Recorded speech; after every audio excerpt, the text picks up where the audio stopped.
Тврдењата дека во македонските медиуми се диктира кампања против одредени земји и тие и нивните политичари се предмет на омаловажување изгледа дека е само импресија од состојбата во државата од која доаѓаат тие критики. Милановиќ не си знае собствената хрватска историја.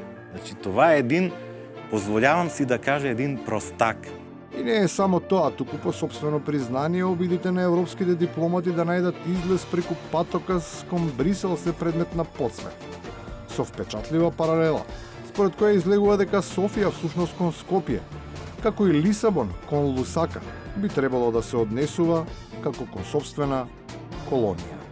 Северна Македонија, португалско председателство и Португалија веќе има позиции и смятала да бъде арбитар. Не си гледа Мозамбик, Ангола и Бразилија, занимава се с нашите проблеми. Како потврда дека кај нас навистина не постои никаква омраза, но се разбира ни преголема љубов. Сведочи вдахновеноста и инспиративниот занес на премиерот, кој не баре очекува да биде цитиран како Черчил, па смислува проникливи акценти со кои го објаснува потребното однесување кон историјата и кон перспективата. Знаете како? Морат да се подзатворат малку вратите на минатото, кога се отварат прозорците на единиот и промаја има многу. Таквата луцидност не останува незабележана.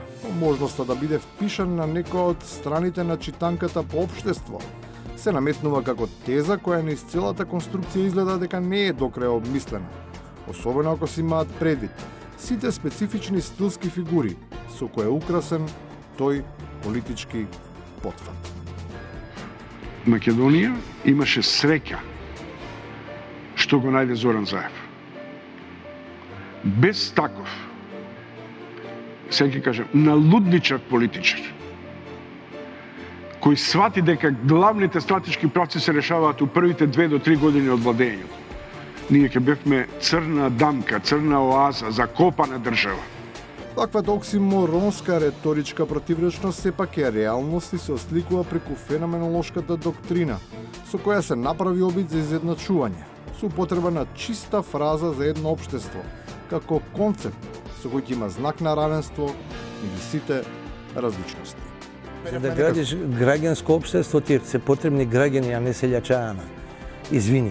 Значи, не, слушај, знам што зборам. Многу добро знам што зборам.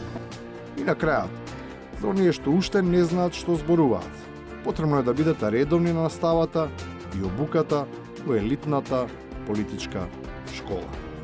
Ке имаме ексклузивен класен час со нашата драга класна Мирка Велиновска. Ке речеш, за ако нас сака да гледа, Европска унија мртва, ваква, фашистичка и НАТО не се никаква опција. Апсолутно. И ние од ова излагаме. Звонеше звончето дали го слушна за пауза. Ти си класна, треба Ајде. да го означиш. На некој звончиња одамна е име од звонето, ама никој не сака да им каже дека часот е завршен. Како и оваа сабота.